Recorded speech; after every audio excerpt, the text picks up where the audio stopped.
ইদানিং Russell viper যে পরিমাণ ভাইরাল হইছে, যদি রাসেল ভাইপার কোনো মানুষ হইতো তাইলে এতদিনে ফেসবুক একটা পেজ খুলে রাসেল ভাইপার কাপল ব্লক করা শুরু করতো। গাইস, এইবার রাসেল ভাইপার এমনকি কাপল ব্লগারদের উদ্দেশ্য করে একই বলল ওমর, সেই ভিডিওগুলো আপনাদের মাঝে দেখাবো। তাছাড়া অন্যদিকে দেখা যাচ্ছে প্রিন্স মামুন জেলখানার মধ্যে নাচানাচি করছে, এমনকি ইতিমধ্যে দেখা যাচ্ছে প্রিন্স মামুন এমনকি লাইলা নাকি বিয়েও করেছে। তো সেই বিষয়েও এই ভিডিওতে আপনারা অনেক কিছু অজানা তথ্য জানতে পারবেন, তাই অবশ্যই ভিডিওতে লাইক দিয়ে শেষ পর্যন্ত দেখতে থাকুন। বন্ধুরা, সর্বপ্রথম এই কথা বলা যাক, বর্তমান সময় সোশ্যাল মিডিয়াতে প্রচুর পরিমাণে ভাইরাল রাসেল ভাইপার। মূলত বন্ধুরা, এই রাসেল ভাইপার হলো একটি সাপ, বলতে পারেন বর্তমান সময় পুরো বাংলাদেশ আতঙ্কে আছে এই রাসেল ভাইপারের জন্য। আসলে বন্ধুরা, অনেকেই অনেক রকম ফেক নিউজ ছড়াচ্ছে এই রাসেল ভাইপারকে নিয়ে। তবে অন্যদিকে ওমর অন ফায়ার রাসেল ভাইপারকে নিয়ে কি ভিডিও বানিয়েছে দেখুন। ফেসবুকে রাসেল ভাইপারও ফ্রেন্ড রিকোয়েস্ট দিছে, রাসেল ভাইপারের বউ ফ্রেন্ড রিকোয়েস্ট দিছে। প্রথমে রাসেল ভাইপারের বউয়ের ফ্রেন্ড রিকোয়েস্ট অ্যাকসেপ্ট করবো। অ্যাকসেপ্ট কইরা মেসেজ দিয়ে কমো যে আপনি তো দেখতে প্রচুর সুন্দর, মহিলা মানুষ একটু প্রশংসা করলেই গইলা যাইব। তারপরে রাসেল ভাইপারের বউয়ের লগে একটা ভালো সম্পর্ক বানামু, তারপরে রাসেল ভাইপারের ফ্রেন্ড রিকোয়েস্ট অ্যাকসেপ্ট করবো। প্রত্যেকটা জামাই যেহেতু তার বউরে দেখে ভয় পায়, তো রাসেল ভাইপার ওর বউরে দেখে ভয় পাইবো। ভাইরে ভাই, বর্তমান সময় আপনারা যেখানেই যাবেন সেখানেই শুধু দেখতে পারবেন রাসেল ভাইপার, এমনকি ইতিমধ্যে মানুষের নামও রাখা হচ্ছে রাসেল ভাইপার। সত্যি বিষয়টা অনেক হাস্যকর। তো যাই হোক, অন্যদিকে ওমর কাপল ব্লগারদের উদ্দেশ্য করে রাসেল ভাইপারকে নিয়ে কি বলেছে সেই ভিডিওটি দেখুন। ইদানিং রাসেল ভাইপার যে পরিমাণ ভাইরাল হইছে, যদি রাসেল ভাইপার কোনো মানুষ হইতো তাইলে এতদিনে ফেসবুক একটা পেজ খুলে রাসেল ভাইপার কাপল ব্লক করা শুরু করতো। তারপরে শুরু হইতো নাটক। রাসেল ভাইপারের বউরে থুইয়া বউয়ের বান্ধবীর বিয়ে করতো। তারপর আবার রাসেল ভাইপার আর রাসেল ভাইপারের বউয়ের লিঙ্ক ভাইরাল হইতো। তারপরে আবার রাসেল ভাইপারের বউরে কোনো এক ধুরা সাপ ভাগায় নিয়ে যাইতো। তারপরে আবার রাসেল ভাইপারের থেকে অনেক বড় বয়সী একটা মহিলার লগে থাকা শুরু করতো বিয়ে করা ছাড়াই। তো যাই হোক, অন্যদিকে আবার টিকটকার ইমরান রাসেল ভাইপারকে নিয়ে কি টিকটক ভিডিও বানিয়েছে দেখুন।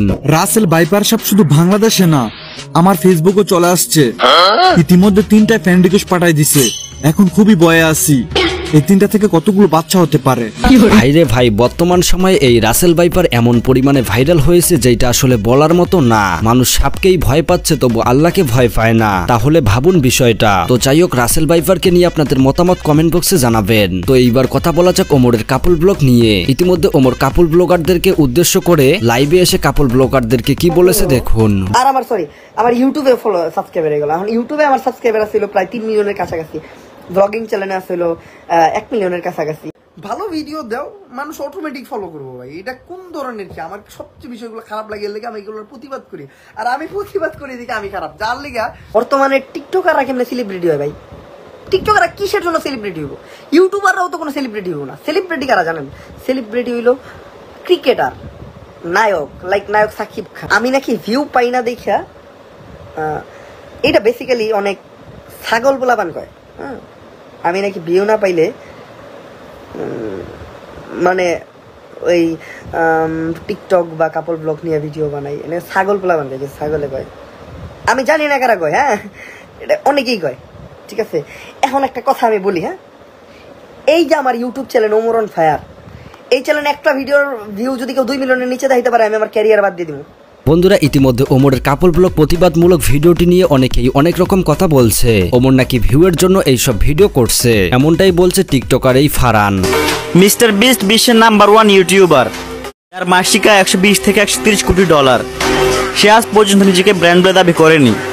তো ভাই, তোমাদের মতো তো বড় বড় ইউটিউবার থাকতে মিস্টার বিস্ট বিশ্বের নাম্বার 1 ইউটিউবার হয় কিভাবে? ভাইরে ভাই, টিকটকার মানুষ দেখছেন তো কিভাবে বউ ব্যবসায়ীদের সাপোর্ট করে, এমনকি ওমরকে খোঁচা মেরে কি বললো সেই ভিডিওটি আপনারা দেখতেই পেলেন। তো যাই হোক, অন্যদিকে আবার ওমর পাল্টা জবাব দিয়ে কি বলেছে দেখুন। আমি আমার আশেপাশে থাকা যে পরিমাণ সাপের সাথে চলাফেরা করি, তাদের কাছে এই রাসেল ভাইপার কিছুই না। তো বন্ধুরা, কাপল ব্লগের পার্ট 2 আপনারা খুব শীঘ্রই দেখতে পাবেন। এমনকি কাপল ব্লগ নিয়ে আপনাদের মতামত কিন্তু কমেন্ট বক্সে জানাবেন। তো এবার সর্বশেষ কথা বলা যাক প্রিন্স মামুন এমনকি লাইলাকে নিয়ে। বন্ধুরা, আমরা সবাই জানি যে প্রিন্স মামুন লাইলার দেওয়া মামলাতে জেলে গেছে, এমনকি বর্তমান তিনি জেলে রয়েছে। কিন্তু ইতিমধ্যে তার এই ডান্সটি প্রচুর পরিমাণে ভাইরাল পুরো নেট দুনিয়ায়।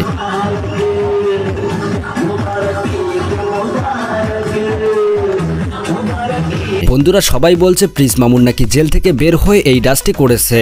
আসলে বন্ধুরা প্রিন্স মামুনের জেল থেকে বের হওয়ার খবরটা এখনো সোশ্যাল মিডিয়াতে কোনো প্রকাশ করা হয়নি, যদিও অনেকেই বলছে লাইলা নাকি তাকে জেল থেকে মুক্তি দিয়েছে। তবে জেলে নাকি প্রিন্স মামুনের সমস্ত চুল কেটে দেওয়া হয়, যার কারণে এইবার লাইলা তার নিজের চুলগুলো কেটে একদম ছোট করেছে। ভাইরে ভাই, লাইলা মামুনের ভালোবাসা। তো যাই হোক বন্ধুরা, যদিও এখনো আমরা মামুনের জেল থেকে মুক্তি পাওয়ার ভিডিও কোথাও আমরা প্রকাশ পাইনি, এমনকি মামুনও কোনো সোশ্যাল মিডিয়াতে এসে বলেনি জেল থেকে মুক্তি পেয়েছে, ততক্ষণ পর্যন্ত আমরা তেমন ভাবে কোনো বিশ্বাস করতে পারছি না। তো বন্ধুরা, আসলেই কি লাইলা মামুনকে মুক্তি দিয়েছে নাকি দেয়নি, এই বিষয়টি নিয়ে আপনাদের মতামত কিন্তু কমেন্ট বক্সে জানাবেন। তাহলে বন্ধুরা, দেখা হচ্ছে নতুন কোনো আপডেট ভিডিওতে। আল্লাহ হাফেজ।